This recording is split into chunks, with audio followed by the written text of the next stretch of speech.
Pemirsa, rapat koordinasi dan sosialisasi antara anggota MRP asal wilayah adat Animha, Albertus Moiwen, dengan Forkopimda Kabupaten Merauke yang dipimpin penjabat Sekda Merauke, Ruslan Ramli, didampingi Wakil Ketua 1 DPRD Merauke, Haja Almoratus Solikah, mengenai rapat dengar pendapat RDP tentang efektivitas pelaksanaan Otsus dan dinamika referendum di tanah Papua berjalan demokratis di ruang rapat lantai 3 kantor Bupati Merauke, Kamis 17 September 2020. Ruslan Ramli mengajak peserta rapat mempersilahkan memberikan masukan sebagaimana yang disampaikan anggota MRP tentang pelaksanaan Otsus di Kabupaten Merauke.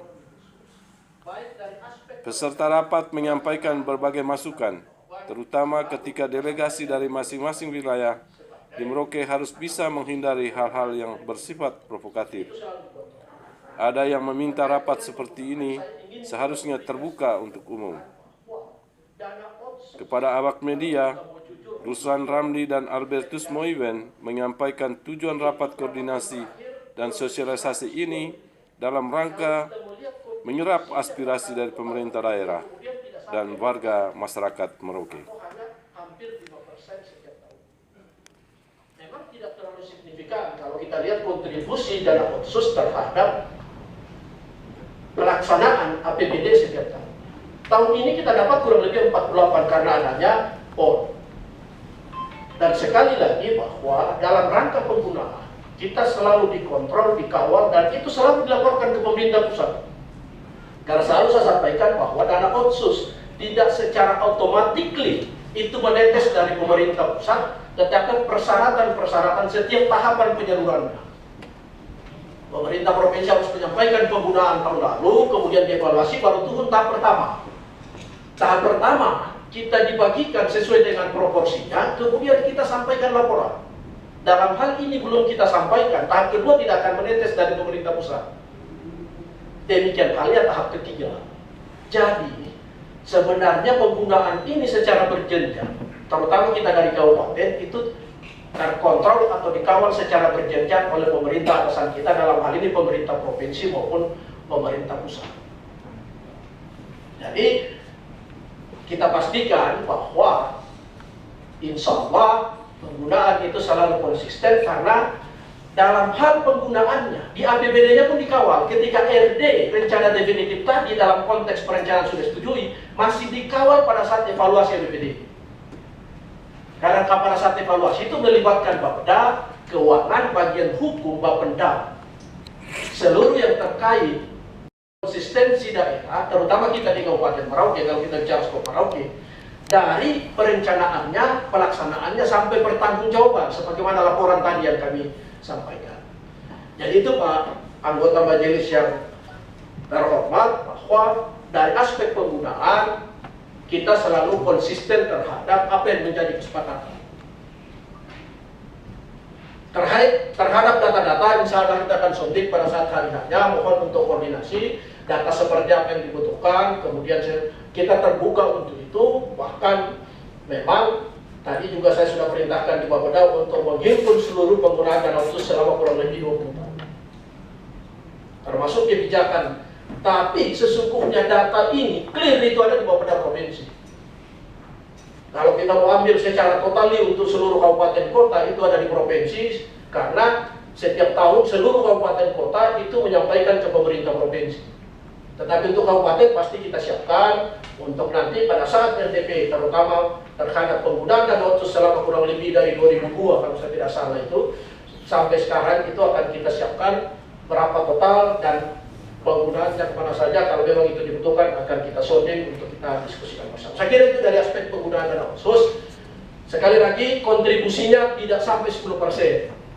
Karena KPBD provinsi Kabupaten Merauke itu di antara 2,1 sampai 2,4 triliun per tahun. Dan otsusnya sendiri 102 kalau tidak ini, itu untuk saya kurang hafal 5 tahun atau 4 tahun terakhir. Artinya kalau 102 itu hanya kurang lebih 5 sampai 6% kontribusinya terhadap total APBD, jadi tidak terlalu signifikan. Sehingga kalau dibagi 30% dari 100 itu hanya dapat 30 miliar untuk pendidikan, 15 miliar untuk kesehatan. Artinya kalau total yang diamanahkan oleh undang-undang untuk pendidikan sendiri 20% dari APBD, kalau kita kalikan 400 miliar, sementara otsusnya hanya 30, juga tidak signifikan terhadap amanah konstitusi untuk mengamanahkan 20% total APBD. Kemudian kalau kita lihat kontribusi otsus terhadap total penggunaan yang diafektasikan untuk urusan pendidikan. Saya kira itu mungkin penjelasan terkait dengan penggunaan dana otsus. Terima kasih Pak. Secara menyeluruh, lalu kalau saya bertanya untuk apa keterwakilan perwakilan yang dari masing-masing suku itu sudah terwakili. Jadi keterwakilan suku-suku ini akan menyampaikan keterwakilan sukunya, pendapat apapun. Jadi kemarin formatnya itu kan ada dua bagian. Format pertama itu adalah untuk kelompok-kelompok masyarakat yang dalam organisasi perempuan, itu kan beda dengan masyarakat adat, sehingga saya pisahkan seluruh masyarakat adat dalam wilayah-wilayah itu belangkonya tersendiri, dan daftar nama lain adalah organisasi perempuan yang namanya dari organisasi yang dibentuk yang ada di sini. Dan kami juga tidak lupa, kita minta kepada Kespang organisasi-organisasi yang terdaftar. Kalau yang tidak terdaftar, kita jelas kita akan seleksi buang begitu. Tapi dalam kebijakan Majelis Rakyat Papua, semua orang Papua yang punya organisasi masyarakat, ya kita seleksi. Yang penting dia sah masuk dalam RDP-nya nanti untuk mendengarkan itu. Ya, ini juga jadi pertimbangan semua pihak. Apakah itu nanti kan kami akan koordinasikan di tingkat organisasi-organisasi yang, karena kemarin itu dalam surat tugas kami atau dalam buku panduan itu organisasi-organisasi yang sudah terdaftar, lalu di situ ditulis ada ketua, ada sekretaris, berapa lama dia jadi mengelola organisasi itu. Itu kalau saya masukkan itu pasti banyak saudara yang apa tujuan daripada MRP. Mereka membuat Dewan Adat. Jadi LMA, saya kira kalau LMA untuk konsolidasi tidak usah dulu, kasih kepada Dewan Adat supaya konsolidasi. Nah, terus terkait dengan marinya saja, tapi ini kan persoalan orang Papua. Ini persoalan orang Papua. Jadi siapapun yang pijak di atas kaki ini, dia adalah bagian dari seperti itu. Jadi di sini kita tidak bicara apa. Kalau kita bicara MP Majelis Rakyat Papua, dia bicaranya lingkup yang luas, dan dia keterwakilan dari setiap wilayah adat, dari 7 wilayah adat. Ini wilayah adat 5, yaitu Hanimha. Jadi di sini kami bisa sampaikan bahwa satu hal, kalau di sini kita bicara konteks kemarinannya saja, itu perspektif penanganan yang sempit. Kita bicara konteks, ini ada luas, Papua. Papua itu meliputi Mamta, Saireri, Domberai, Bomberai, Hanimha, Lapago, dan Lepago. Itu wilayah ada. Jadi kita bicaranya konteks harus luas ya. Jadi di sini saya tidak ada ketidaksesuaian bahwa ini adalah dana otonomi khusus. Jadi otonomi khusus lahir karena orang Papua menuntut referendum. Oleh karena itu negosiasi daripada Jakarta adalah kami memberikan otonomi khusus. Wilayah ini khusus. Jadi di sini kalau kita jangan kita bicara kemarinannya saja, tapi dari 18 suku besar yang ada di atas tanah ini. Begitu. Terima kasih. Baik, terima kasih. Tapi dari kepolisian kurang, kita Pak Kapolres bisa berperan referensi bersama kekuasaan.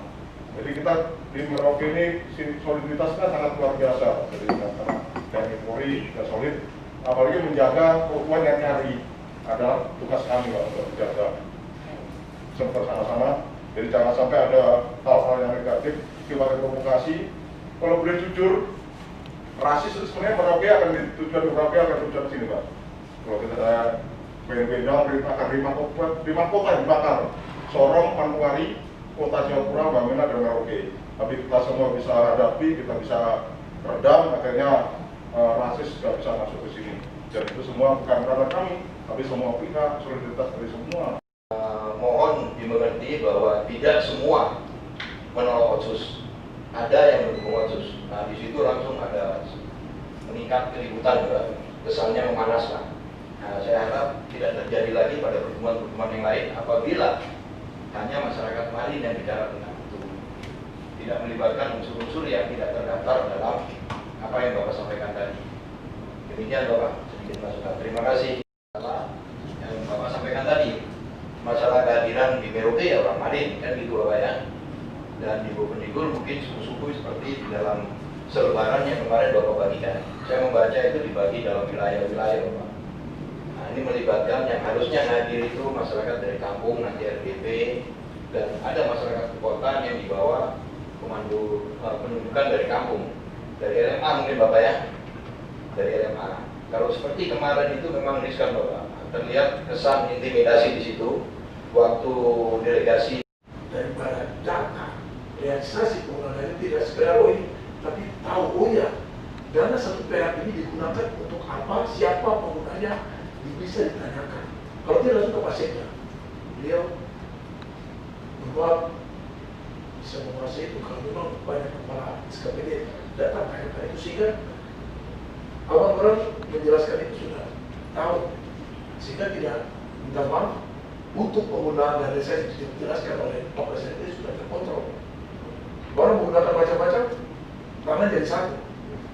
Jadi itu tangan jadi satu apa yang tahu sendiri. Jadi penggunaannya terkontrol. Dan realisasi, dulu kan pernah kita dengar 80-20. Provinsi berapa, kabupaten berapa, ini sekarang sudah mulai, perimbangan itu sudah mulai mengarah kepada hal yang lebih baik buat kabupaten. Nah, sehingga nanti ini orang Batapu terdiri dari kampung-kampung mana? Itu dia punya keputusan mau referendum kah, mau apapun, di situ akan kita seleksi. Dan suara mungkin terbanyak. Karena apa? Nanti perwakilan-perwakilan dari hasil RDP tingkat kabupaten itu akan dibawa ke sana. Mereka hanya bacakan saja. Kami dari suku Marin, kami punya keputusan ini. Kan semua orang harus menghormati pendapat apapun. Tapi kan nanti dalam tingkat pleno itu yang akan diputuskan seperti apa. Itu yang nanti kami serahkan kepada pemerintah pusat. Itu bukan urusan majelis lagi. Karena itu nanti kebijakan pemerintah seperti apa. Kira-kira begitu. Kalau kita memaksakan kehendak kita, justru akan bertentangan dengan apa mekanisme-mekanisme yang ada. Jadi seperti kemarin berkembang bahwa turun lapangan semua bicara, lalu lewat forum mana? Itu kan tidak bisa. Harus ada forum yang suara itu bisa masuk dan diantar. Kira-kira seperti itu. Jadi saya pikir ya itu saya tidak terlalu menanggapi yang begitu karena kita mau fokus bagaimana suara masyarakat itu bisa melalui fasilitas yang ada melalui MRP, DPRP dan kita antar kepada pemerintah pusat. Nah, apapun pertimbangannya itu kan masing-masing perwakilan ada di sana.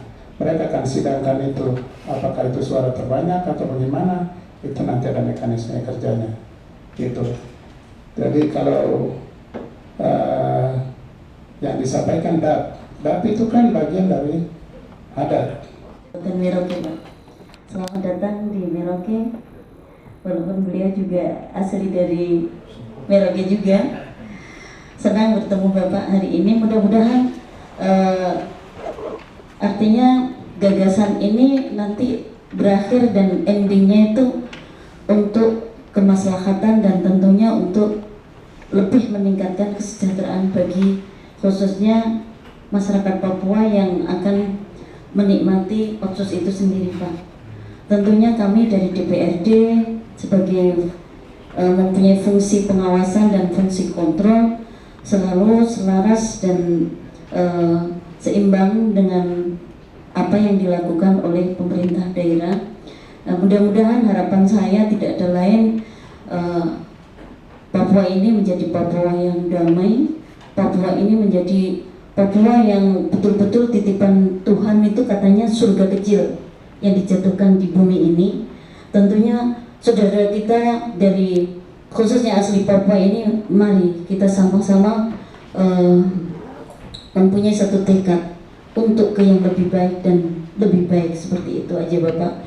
Dan aman, tidak ada provokasi-provokasi yang akan membenturkan di antara kita, tidak ada gejolak atau ya ini apalagi menjelang pilkada politik tentunya sudah mulai memanas. Itu kita mengajak mari kita semua betul-betul menjaga persatuan dan kesatuan di antara kita, bahwa sesungguhnya kita ini adalah saudara, diturunkan oleh nenek moyang yang sama dan diciptakan dari tanah dan akan kembali menjadi tanah. Mudah-mudahan kita senantiasa memegang teguh bahwa kita ini adalah hamba Tuhan. Yang membedakan di antara kita hanyalah ketakwaan kita kepada Tuhan masing-masing di antara kita.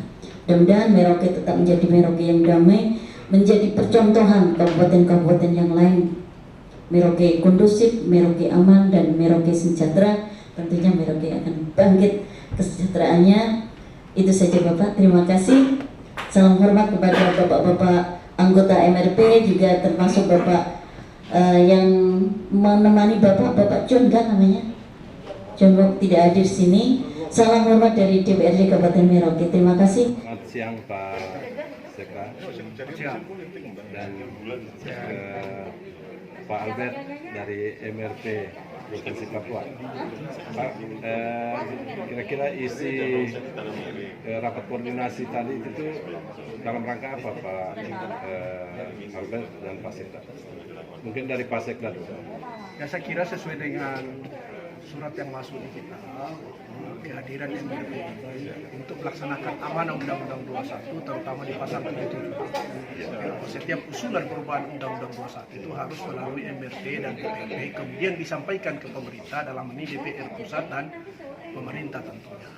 Karena itu kehadiran beliau untuk mendengarkan dari seluruh stakeholder, kemarin dengan lapisan masyarakat, hari ini dengan seluruh Forkompinda yang ada di Kabupaten Merauke. Tujuannya tidak lain adalah bagaimana mendengarkan informasi tentang bagaimana pelaksanaan dan bagaimana evaluasi ke depan untuk menyusun perubahan dari Undang-Undang 21 itu sendiri. Saya kira itu mungkin tujuannya. Pak Albert? Ya, pada prinsipnya sama. Tujuannya itu kita memenuhi amanah Undang-Undang 27 bahwa seperti yang tadi Pak Sekda sudah sampaikan, setiap perubahan undang-undang harus disampaikan pada apapun aspirasi mereka harus disampaikan. Apakah itu akan menolak jilid 2 atau mereka minta referendum? Apa itu bagian dari tadi rapat koordinasi itu? Apapun pendapat masyarakat itu kan akan diseleksi, akan diteliti sebaik mungkin, ya tidak merugikan siapa-siapa. Kalau pendapat apapun itu sah-sah saja. Kebijakan itu ada di pemerintah. Karena rakyat ini masih rakyat Republik Indonesia. Ya.